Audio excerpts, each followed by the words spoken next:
Sheila McKeffin Mm-hmm. being live streamed. You'll hear more about that in a moment. I turn my thoughts within, dear Lord, for here is where you dwell, in your kingdom nestled in my heart, where everything is well. I turn my thoughts within, dear God, and find pure love and peace. Harmony, the watchword here, apparent doubt and discord cease. For here is where I find the truth. There is one, the all in all, the truth that makes me free to be. I heed its every call. I turn within, dear Lord, for there you dwell, in my heart of hearts, where all is well. The love, the peace and joy that is spirit expressed, I find 'tis me, dear God, and make manifest. I turn within, dear Lord, for there you dwell, in my heart of hearts, where all is well. The love, the peace and joy that is spirit expressed, I find 'tis me, dear God, and make manifest. I turn within, dear Lord, for there you dwell, in my heart of hearts, where all is well. So welcome to LifeLine, and I want to show appreciation for Steve Golding and his incredible music that grounds us and centers us before we start each of our programs. So thank you so much for your music and for your life, Steve. Steve, I do appreciate you. So I'm Reverend Michelle Senegal, and I will be facilitating tonight's Lifeline. We have an amazing guest here tonight, Reverend Benicia Wills-Lefroy. And before I go into detail about her background and our topic, which is taking it to the streets. What are we taking to the streets? Service, community service. I just like to just do a little opening affirmation, knowing that, that there's a power and there's a presence that is back of all life, everything, everywhere. It all came from this one life source. I identify and unify with this life source that I call God. And in it, I live and move and have my being. And so I am declaring and proclaiming that this convening of Lifeline is absolutely perfect. It accomplishes its goals and its objectives. I give thanks for the music, the technical support. I give thanks for our amazing guest tonight. And I, most of all, give thanks for everyone who decided to tune in. So it is without hesitation, without any question that this program is going to unfold as I have spoken into existence, because prayer works and it's always answered. So I release it, I let it go, I let it be this convening of Lifeline, and together we affirm, and so it is. So thank you all for tuning in. So tonight we're talking about community service and the importance thereof, and then also what the people who engage in community service, what their benefits are. So that is our topic for this evening. We'll share a few pictures. We couldn't find everything from all the archives like we had intended, so we'll share some of them with you. So from a historical perspective, up until our most recent community service event. So without further ado, let me welcome my beloved Reverend Benicia. She is a dear friend of mine and has been for many, many years, but let me share with you what she's done in a professional capacity. She's been a spiritual practitioner for over 25 years and a minister for over 13 years. She has been in service to several spiritual communities in a number of different ways.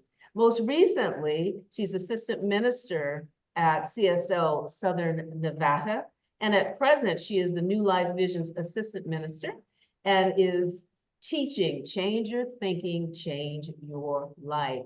And she has a lot of education. She has a master's degree in psychology that she puts to work in her work as a minister, trust me. She has taught in continuing education programs at the community college level. And she continues to share her commitment and her inspiration with people who are open and ready for spiritual expansion. I do want to also bring the spotlight to her service work, because that she has done so much of. So not everything, but just a few little tidbits around what she has done. At Spiritual Living Center for Atlanta, SLCA, she co-created the first season for Peace and Nonviolence program. And that's a program that many CSL communities participate in. We'll have to bring that to Temple of Light if it makes sense for us. However, I think peace should be year-round, not just a season, right? So I think it will make sense for us.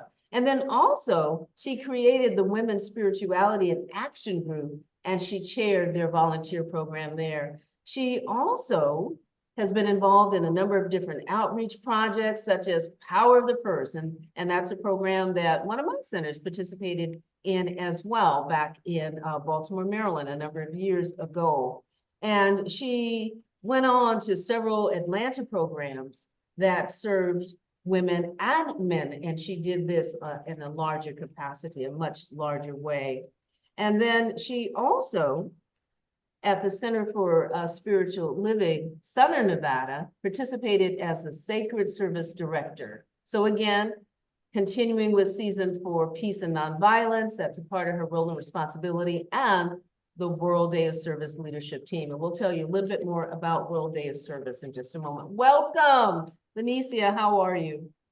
Thank you for having me. Thank you. I am good this day. My nose is much better. Well, I'm so glad we chose the right day. Right.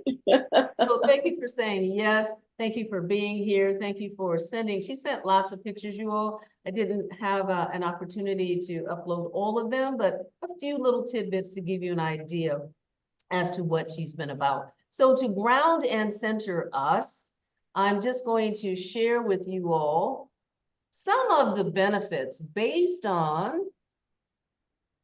what I know to be true. And then also, here we go. Oh, it wants to end and have me go all over again. All right, we'll do it that way. You want to do it that way. So in my research and what I know from being involved in community service projects, it does strengthen community bonds.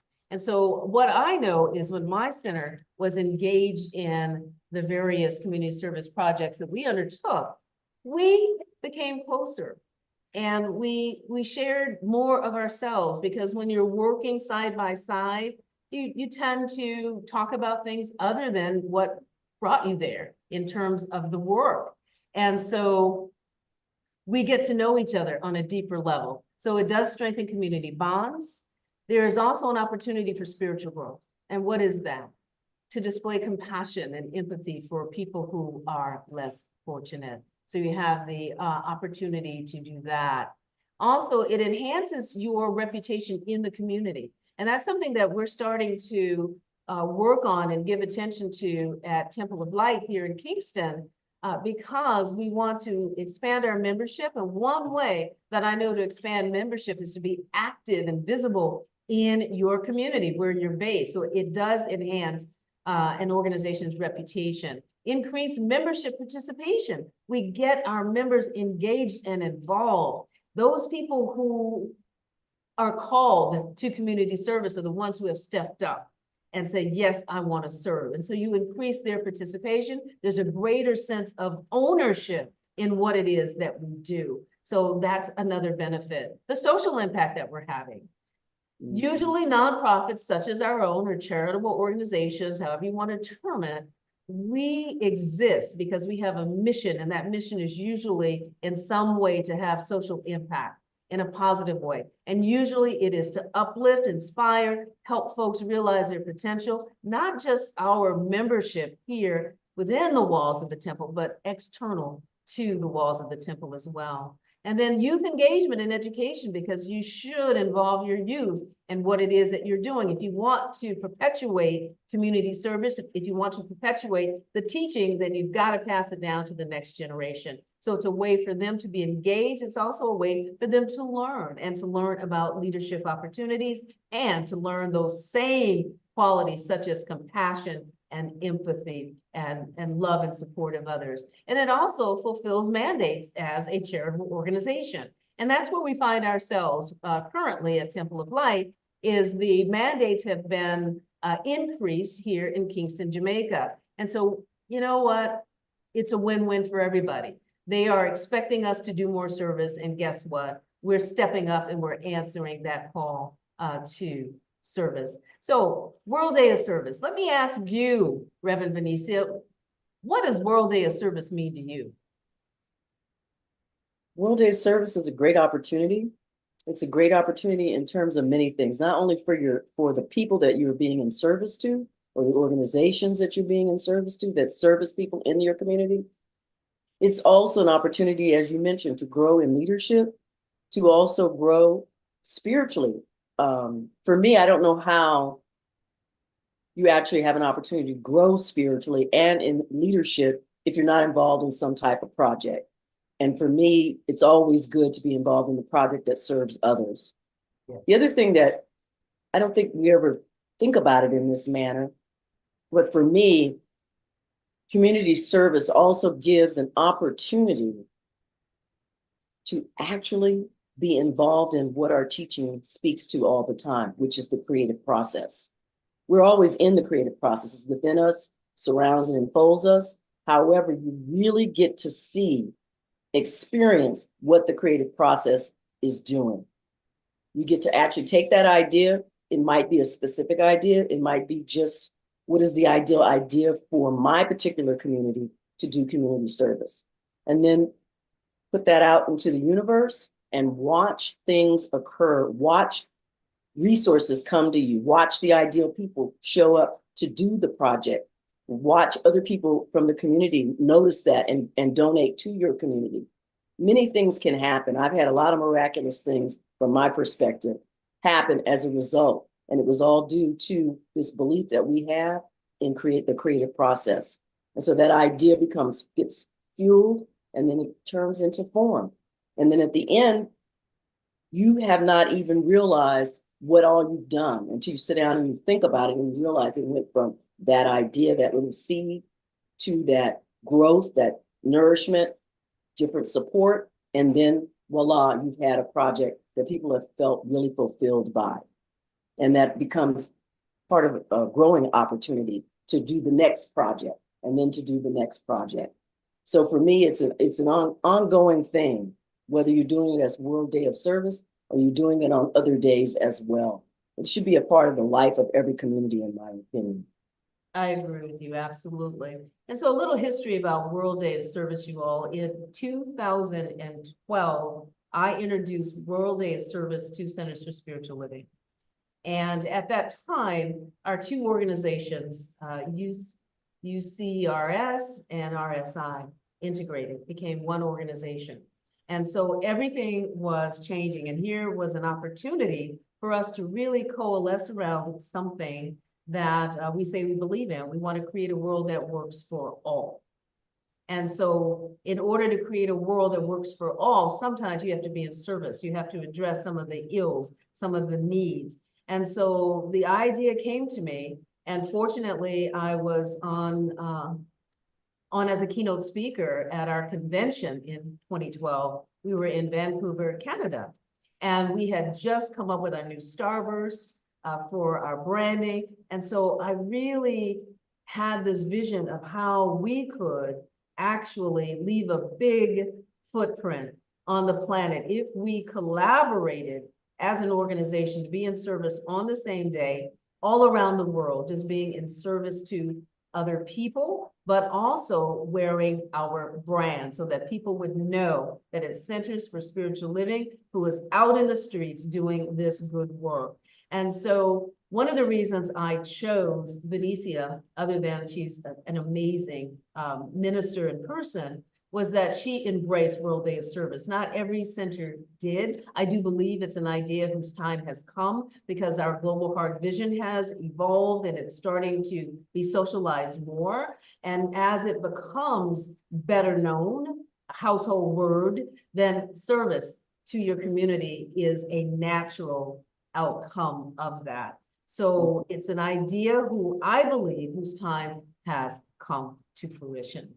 So I really appreciate your embracing the idea and the concept.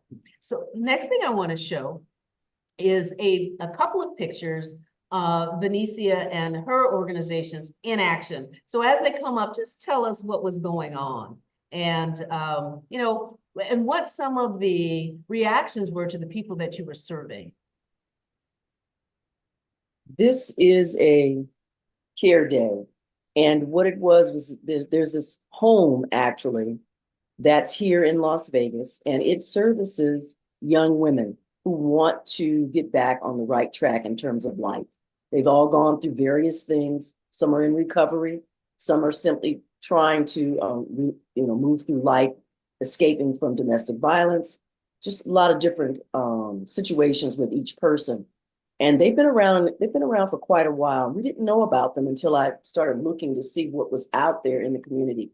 That's the other thing that I would really encourage people to really look and see what's in your community. And these were young women, and some of them had children, in fact.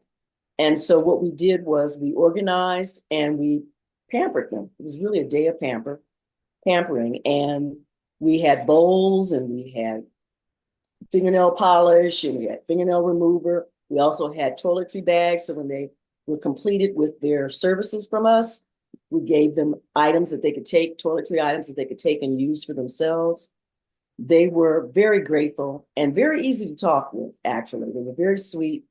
There was also massages that people did on the shoulders as well to pamper them.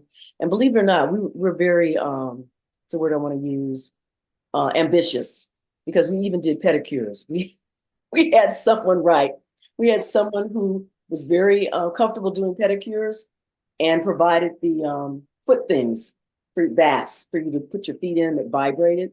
Yes. And so they really, really enjoyed the experience, and we enjoyed it just as much. And so the people that you're seeing are the people from our community. And you can see it's a little more than us than these pictures are reflecting. Yes. However, what I love about these pictures that you used is the diversity. Yes. It's the diversity. So I love that. And it was a really good day of being in service to people. And the bonus was for some of our people, they got to hold the babies. That was the bonus. Yeah. So that was wonderful. Well, I am known for the saying, service serves us. Because I do believe that when you're in service to other people, actually, you are the one who is blessed. Absolutely. So we actually did a very similar thing at Spiritual Empowerment Center in Baltimore. We did the Power of the Purse as well, and it was filled with toiletries. And the organization that we adopted was My Sister's Place. And My Sister's Place is a home, a temporary home for women who have been subject to domestic violence and their children. And so we had activities for the children while we pampered the mothers who had gone through, so much. And that really was fulfilling for us as well. So one mind. So tell us more about what we see here. Now the items on the left, the pink tablecloth, those are some of the items that we actually gave to the young mothers and to the young women that were part of that program. I mentioned, and some of the items are also things that we used that day. So we actually had little masks to put on their face also, in addition to the other services that I mentioned. And they left really feeling much better, feeling cared about, actually. They felt cared about. for me, that's one of the things when you're dealing with different groups of people, when you're working directly with people, it's really, yes, the project itself is wonderful and important. However, really the project is really a vehicle. It is love in action. That is truly what it is. And as a result of that, people feel cared about. And that's really what you want at the end of the day. And then as Reverend Michelle has mentioned multiple times about how it's in service to you, it also fills you. It fills you as well, fills you with love. And it fills you with, as far as I am concerned, with gratitude. I've seen that a lot. When people come and they don't realize that they're going to receive, and then they're so grateful for being filled with that compassion, being filled with love, being filled with connecting to another human being. Because we live in our lives and we're so bubbled a lot of times, we don't realize what's going on in other people's lives. And so this gives you an opportunity to step out of your world and realize there are other things going on in the world that really require you, to show up and assist people. And then you feel like you've contributed in some way. And it really reduces, for me also, reduces that me focus so much that our society is very ingrained in. And people really grow as a result of it. It's been pretty amazing to me to see people do that. And I know there's one particular situation where someone realized that it's not about the makeup you're putting on the person. It's about the care. It's about literally touching their skin because they may not have been touched in I don't know how long. And that in itself is nourishing. That is in itself as love is in action. Looking in that person's eyes, smiling at them. All of those things benefit them as well as you. One thing though I will say is that I mentioned about gratitude. Your gratitude grows enormously for your own life, for your own journey. Yeah. You know, we think our lives are challenging. I'm sure they are in some ways. However, when you go out in the world and you realize what other people are dealing with, you have an opportunity to stop for a moment and be grateful and then be in service to others. It just really is a wonderful way to show up in the world, in my opinion. And then, like you said about other generations, absolutely. This other picture that shows a group sitting at a table. One of the things that I like about this organization, it is a food organization, meaning that it actually feeds the community in different ways. And lots of hotels will provide food to this organization. It's called 3 Square. And every community has some type of organization like this, whether it's a pantry or whether it's a larger organization like this one. And the benefit of this organization is that it is well organized. So you can either call up and talk to the volunteer coordinator, or you can go on the website and find out exactly what is required. Sometimes they have a number of people that they need you to come with. They have different time slots. It's information that you can actually share with your community for them to understand what's going to be asked of them. And then what we're doing here is an orientation. And that's built into your time that you go there, your time slot that you have when you go there. This organization, and this particular thing represents 2 centers. It is the Las Vegas Center for Spiritual Living, and actually 3. The Centers for Las Vegas, no, I'm right, 2. Centers for Spiritual Living, Greater Las Vegas, and Las Vegas Center for Spiritual Living. And Reverend Judy Ann really embraced this World Day of Service and reached out to the other centers and asked, do you want to collaborate and let's do a project together? And we had 2 different projects people could sign up for. 3 Square was one, and the other was Clean the World. And Clean the World, believe it or not, they've taken soap and they have cleansed it, reshaped it, and they actually provide soap. And now they're doing, they've been doing lotion for a while now, but they provide lotion as well as soap to communities that have a challenge with cleanliness. And that's not just internationally, that is right here in the United States as well. And I'm not sure how many they have now, but when we started with them, it was 1, no, actually 2. And now they're up to at least 5 to my knowledge. And they also have included a program where they can actually mail items to you to actually be involved in World Day of Service if you don't have one locally. Highly recommend this organization. They're another one that's well organized. So if you're a small community, go to the well organized organizations, start there. And then as you get comfortable and as you get to know your people better, you'll know how to expand and grow a little more or come up with a new idea that you get to see grow further. So there's great opportunity starting this way with well-organized organizations. So thank you for saying that, because sometimes you think that you have to do it all. No, partnerships still exist, and to partner with organizations that are already providing the service that your center aligns with, it fits in with your mission. You just partner with those organizations. And for organizations that are just getting started, there is a guidebook that may need to be updated that I developed back in 2012 for centers to begin the process. So they could reinvent the wheel if they wanted to, but it really wasn't necessary. They could partner with existing organizations that they resonate with, that are speaking to the needs that particular center speaks to as well. So it's very easy to become involved and to become engaged.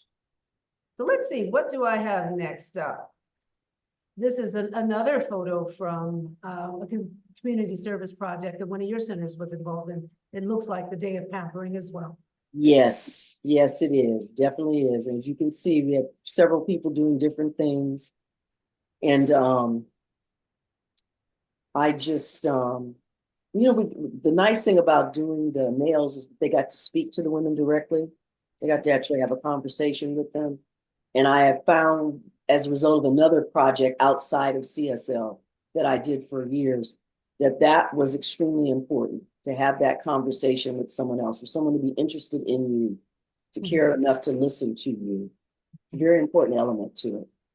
Yes, and so also I am going to, you will be introducing the idea of sacred activism. We've talked about it before in one of our LifeLine sessions, but I want to show you an example. I think it's the next slide, or it's coming up shortly, of different ways you can engage in sacred activism and be of service simultaneously. So this is our project. This was a Spiritual Empowerment Center in Baltimore.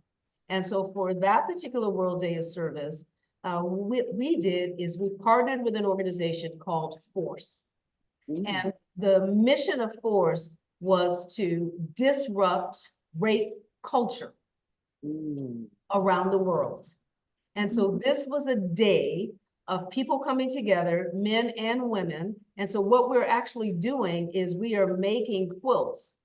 And these quilts lined the mall in Washington, D.C. This is the 5th anniversary this year of that particular event called Force. I was just reminded of it because I got an invitation to come back to speak on the mall.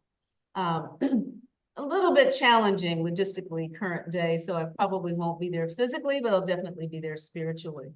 Now, the wonderful thing about this particular community service project is that people got to tell their stories. And you would be, maybe you wouldn't be, but I was shocked and I was surprised at the number of people who had experienced rape, men and women. And the men were primarily young men who came, and they were in our youth program, and they felt comfortable enough to sit with us, to sew with us, and to share their stories. And so that's the beautiful thing about the connection and the bonds that are built when people are working together. And they're working together, in this case, for a really, really good cause. Then this next picture is something that we just participated in at the Temple of Light, and that's a community service project, and it was our legal symposium. We had 2 of them in the month of May, and they went over very, very well.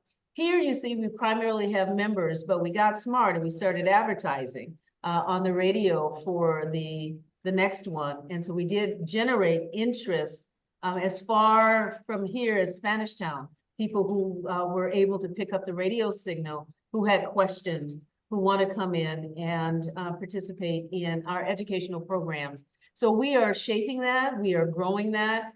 Since this convening, we actually have had 2 additional members who I didn't know were attorneys step up to join our legal team. So now we're up to 6 people with legal experience who are willing to be in service to other people. And so we're primarily educating people on rights and entitlements on a number of different subjects. So these are just a few examples of some of the kinds of community service projects and outreach activities that centers can engage in. So I'm going to stop sharing the screen so that we can just have a conversation one-on-one. You know, one of the things that I want people to also understand is that there's benefits to whatever way you choose to do a project. If you choose to go to the organized and to always do it with an organized community, there's also benefits to doing something unique or doing something that's simple. I know for myself, I have done toiletry drives for, gosh, probably about 20 years in some shape or form with various groups of people. And it's been interesting to see how it has morphed. And so for people who are creative, I encourage you, maybe not the very first project, but at least think about first go and organize, learn your people, and then talk to them and see what things might light them up so that you can come up with an idea. And it is very interesting to see how things morph and change. It's like Michelle mentioned, 5 years of that spiritual empowerment project where you did quilts, you said, correct? Make quilts. Where you made quilts. And I am sure it has shaped and changed in different ways over the 5 years. You've had probably different people who were involved and other new people that came in, other people that left, but other people that came back. And it is just amazing. And sometimes the fine tuning shows up in various ways. And then you have people, other organizations that will assist you. I have found out that people, particularly women, I'll say, because that's been the majority who I've done volunteer work with, and that is the beauty of them taking ownership of a project. Mm-hmm. And I say that because the idea might not have been theirs. It's just like I did a service project for 5 years. The idea came through me. I asked Spirit, give me an idea to assist. And the idea came through me. I presented it to our service committee at a Jack and Jill chapter that I was involved in. And the chairperson at the time, she knew her group. She said, they're going to love this project. And it was called New Attitude. And we went into a minimum security facility for female inmates. Mm-hmm. And I was amazed at the ownership that people took of it.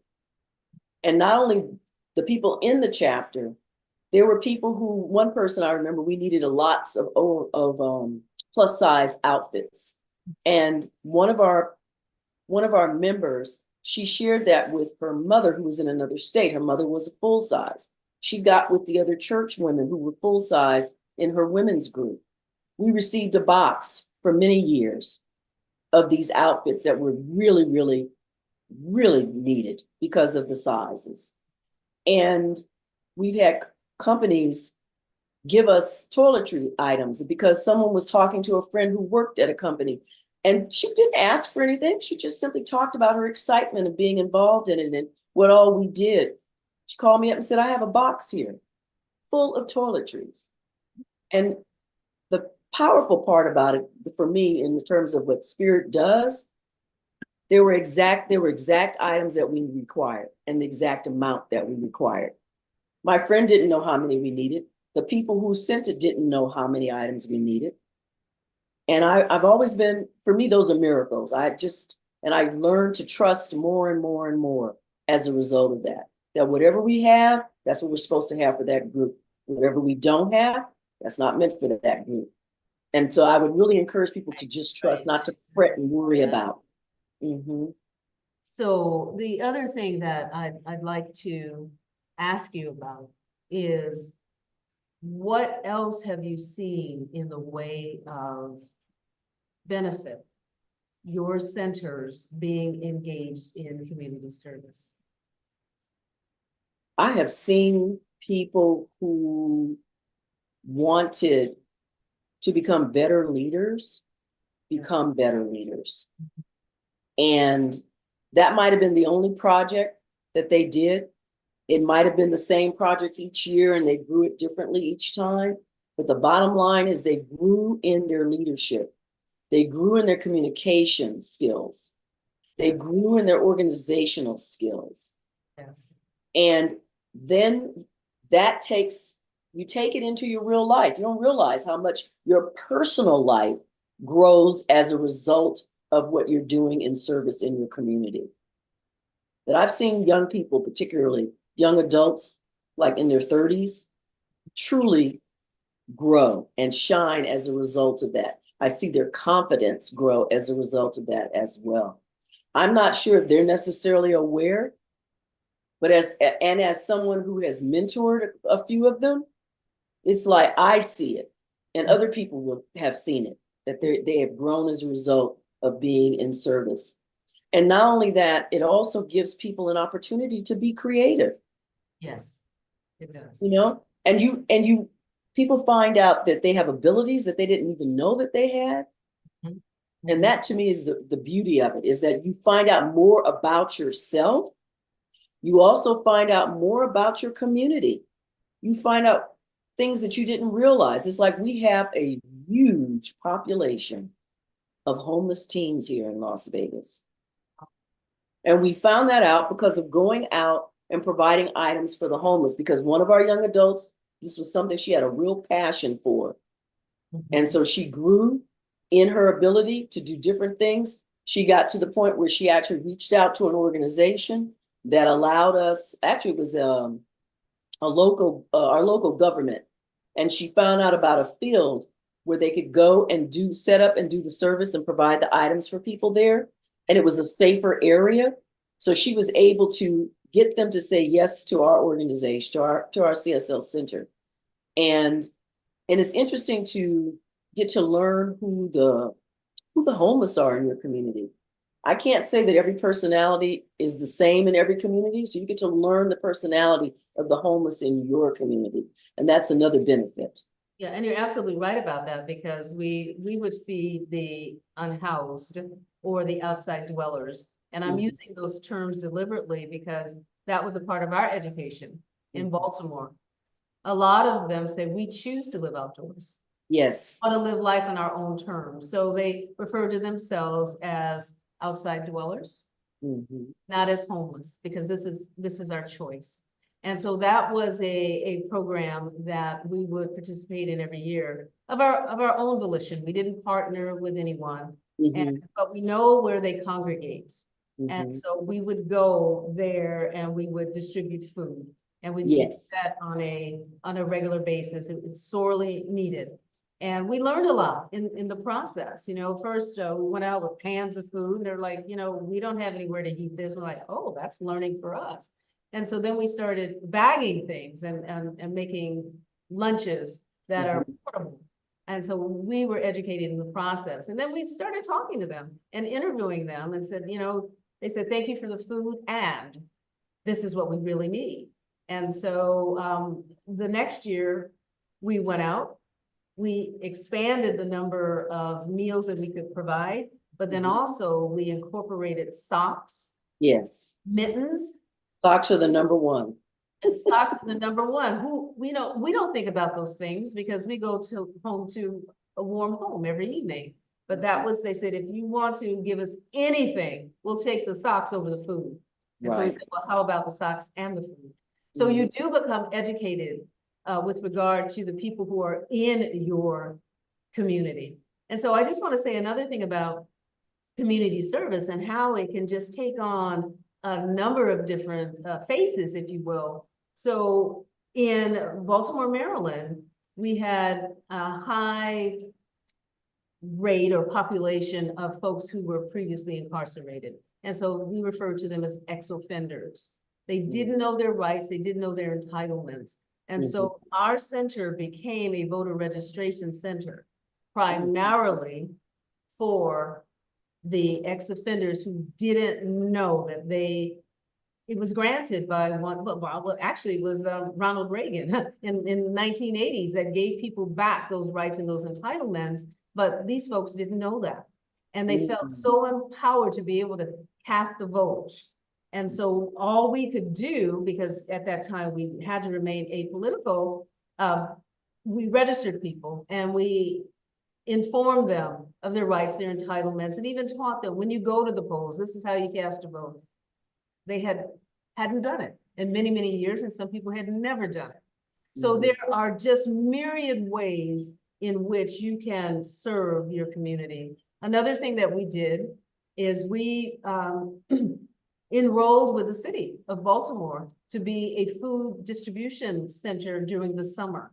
Because what we found based on our research, a lot of parents are at work, children are home alone, they're not eating healthily. And so each day meals were delivered to our center, and we had to get the word out to let people know we have food, we have breakfast and we have lunch. Come, eat, partake. And we did that for a while. We had more food than we had people. Because yeah, for different reasons, they didn't know us. We hadn't, established ourselves to the extent that you need to for people to have that trust that we can come here and we don't have to worry about anything. We can just come here, partake of the food. But that was another way to be in service, and we didn't have to spend a dime. All we had to do was open our doors. So who provided the food for your? It was the city of Baltimore. Okay, very nice. Yeah. When you were sharing, one of many distribution centers. that's wonderful. That's wonderful. That's learning more about your community, how you can be in service. Exactly. One of the things that I thought is interesting is when you were talking about unhoused and what was the other term? Outside dwellers. Outside dwellers. During the time that we were doing this project, that language was not used here. So things change over time.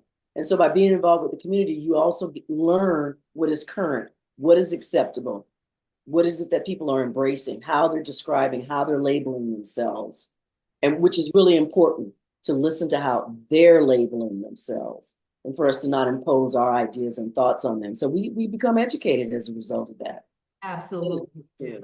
And so having you here tonight and also talking about the various types of projects, my objective, of course, is to stimulate the creativity, the innovativeness of members of Temple of Light for us to get engaged in a more significant way. There is a prison ministry that we participate in currently, but the requirements for clearance for people to actually go in, are very, very high. And so it's limited. So we have a practitioner and a minister that goes to the women's prison. And then we have our former minister here at Temple of Light. He still goes in and works with the men. And these programs really have been known to be quite effective, and they keep asking us to come back year after year after year. Oh, that's wonderful. So sometimes people wonder, am I really having an impact? Am I really making a difference? Because what it is that what we're doing is so small.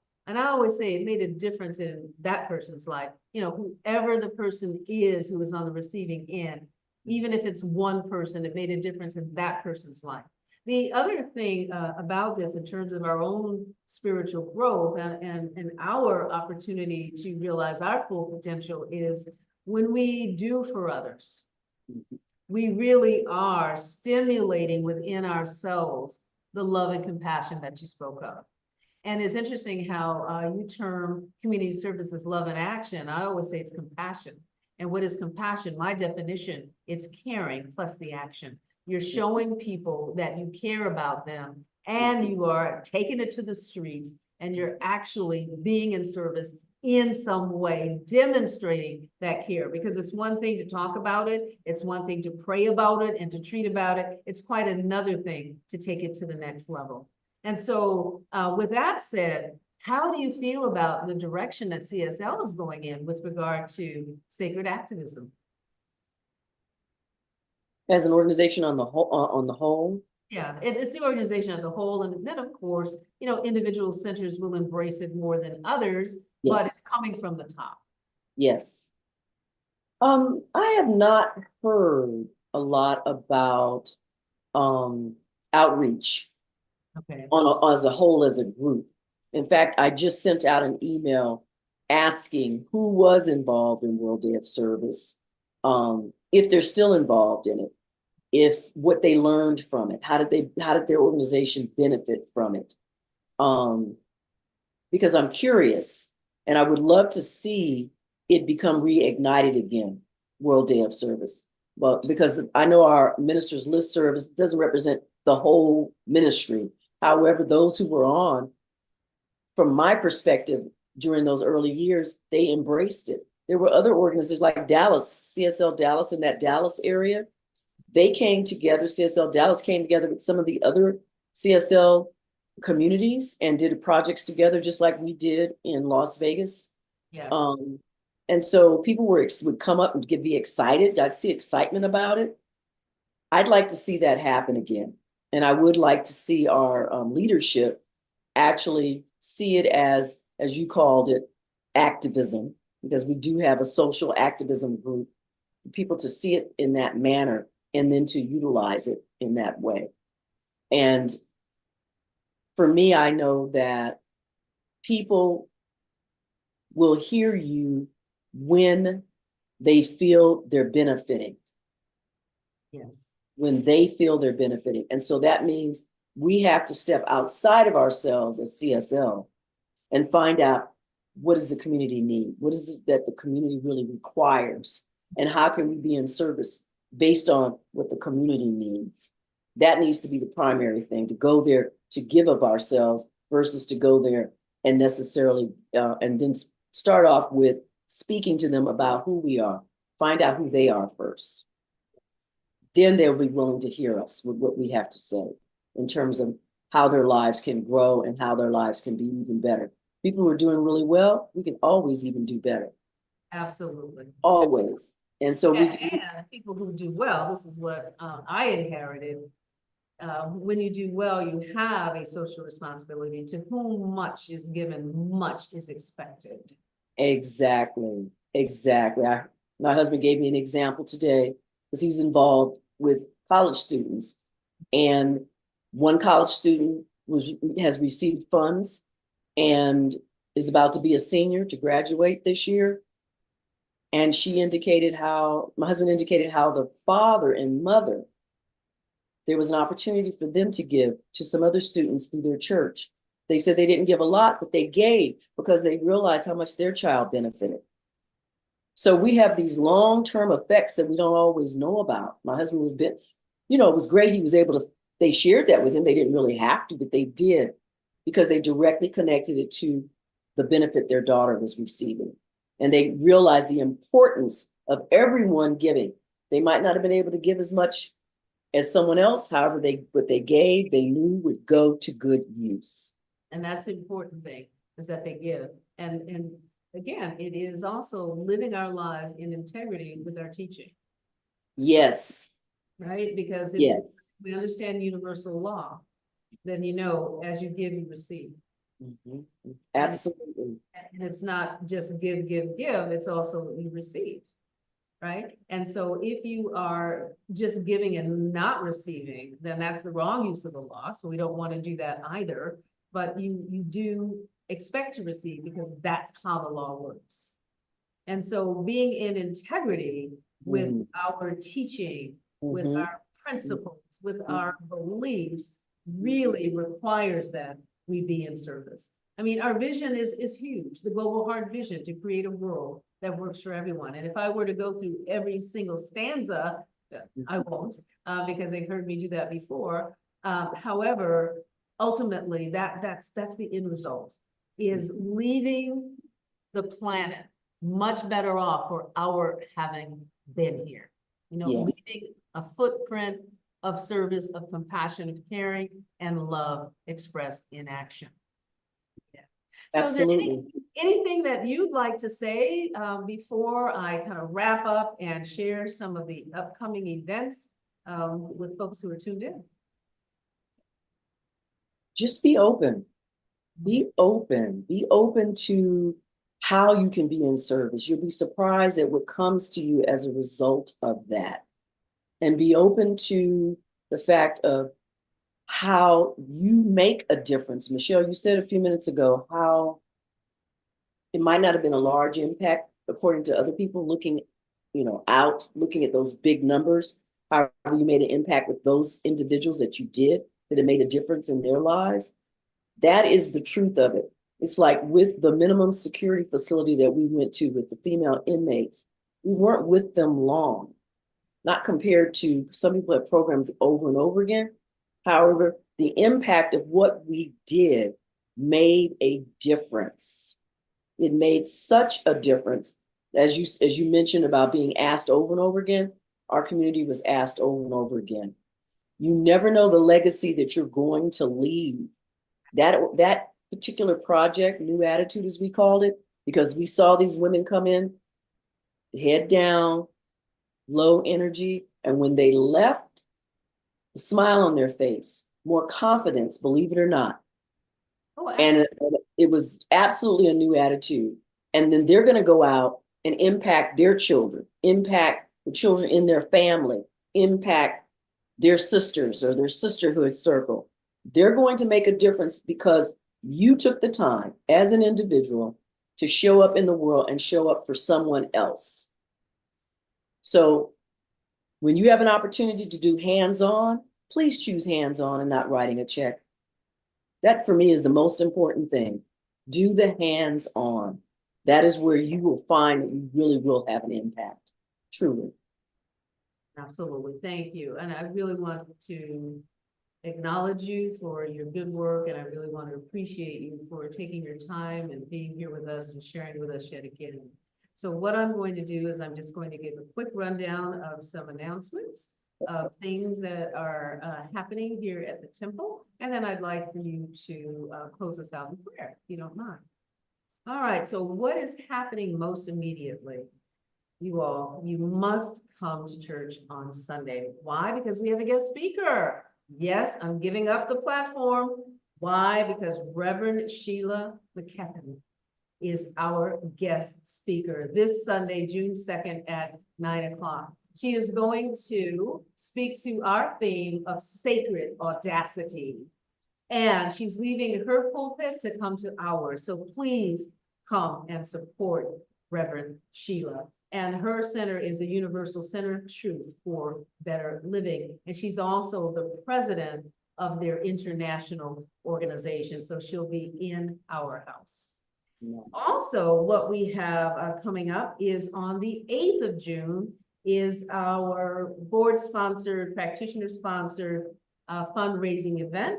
We will be selling out the house at University Singers, June the 8th, as mentioned, at 4 o'clock in the afternoon. It's at the Philip Sherlock Cultural Center at University of the West Indies. We have tickets floating all around the center. If you haven't gotten yours, make sure you do. And if you want to sell some, you want to bring some friends, early Father's Day gift, by all means, we have tickets. So please support us, because this is a way that we can continue to be in service to others. When we do well, we can do good. The other thing I'd like to mention is I'm starting The Power of TED, and that is the book study that commences on June the 13th. It'll be from 11:30 to 1:30 here at the temple. You can get your books on Amazon. You can also go on to YouTube. Each chapter has been recorded. We make it cost-effective for you. There is no tuition charge, but there is an expectation that you give because you receive. So do know that we employ the laws in all of our sessions. And then on our next convening of LifeLine, The end of the month of June, we're going to focus on New Thought music. I'm going to have two musicians, and they're going to share some of their music with us. They're going to share a number of projects that they have been involved in because they coordinate the music for the ministers gathering, or they did last year, and we have actually invited them back this year. So we'll have Melissa Philippe, we sing some of her chants here, and her partner Z. So come and participate, rock and roll to some of the more contemporary New Thought music, although it still ministers to your soul, just in a more soulful way. So those are my announcements for now. And I'm not certain if there were any questions at all in the chat. If so, can you all let me know? Steve or Vance, our technical assistants, are there any questions that people have? I'll pause for a moment. Not a lot of questions. Just a lot of comments. A lot of comments, commending yourself and Reverend Vanessa. Appreciation for the ideas that are coming forth. Persons offering themselves. So that's basically what it is. Not any questions at all, just comments and congratulations. And so let's please make sure that we get a transcript of those people offering themselves to be in service. They answering the call, and I'm terming it the sacred yes to being in service. So thank you all for tuning in. And again, I want to thank our guest for taking her time and sharing with us. And now I'm going to yield to Reverend Vanessa as she prays us out. I want to thank you first. Thank you so very much. I want to thank everyone who tuned in and made comments. I love it. And those of you who offered service, thank you so much. Appreciate that. All righty. So let us know this together. Know this as one, because there is only one. And this one is the infinite. And the infinite is always providing beyond our expectations, beyond our thoughts about what giving looks like. Spirit is always in the process of giving of itself. Spirit is the love in action, and each of us is an expression of that love in action. And so that energy is already within us. It's a part of our very makeup. Compassion is already a part of our very makeup because it is just a form of love. Kindness is already a part of our very makeup because it is simply an expression of love. And this is what spirit is far more than anything else.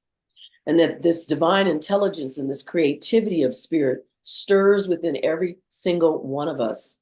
And as a result, our lives reflect this. The opportunity to give of ourselves in various ways reflect this. Our opportunity to be in service, to actually expand our ideas and our concept of outreach, to expand our time and our effort, and to give of our talent in this thing, this concept called outreach, and to watch that creative process occur in allowing it to form and to create within ourselves as well as within our community. To know that we are ready and willing to be of service, to go take it to the street, as Reverend Michelle has said, because others are waiting. They're waiting for you to give of yourself. They are absolutely will embrace you because the love that is within you, the compassion that is within you will precede you. They will know and experience you in profound ways. Just simply be you. Just simply show up as the unique expression of spirit that you are, and know that everything that is required and desired for your ideal outreach project occurs with ease and with joy and with delight. And for this, I am truly, truly grateful. Grateful for those who have assisted in this session. Thank you for those who have assisted us with the music and with the technical part of this program. Grateful am I for Reverend Michelle asking me and for leading her community in knowing itself as givers of themselves and givers of life, and to be engaged in that law of receiving and giving, that abundance that already exists. We have it, and we can share it. And I release this into the universal law, knowing that it occurs in the highest of ways, because the law is always responding in the affirmative to the words that are spoken, to the words that are declared, that are filled with the power and the authority of spirit. And so it is. Let us all say together, and so it is. So it Amen. is. Amen. Ashe and Ashe. Ashe. Aho. Thank you so much for being here, beloved. You're welcome. You're welcome, Enjoy welcome. being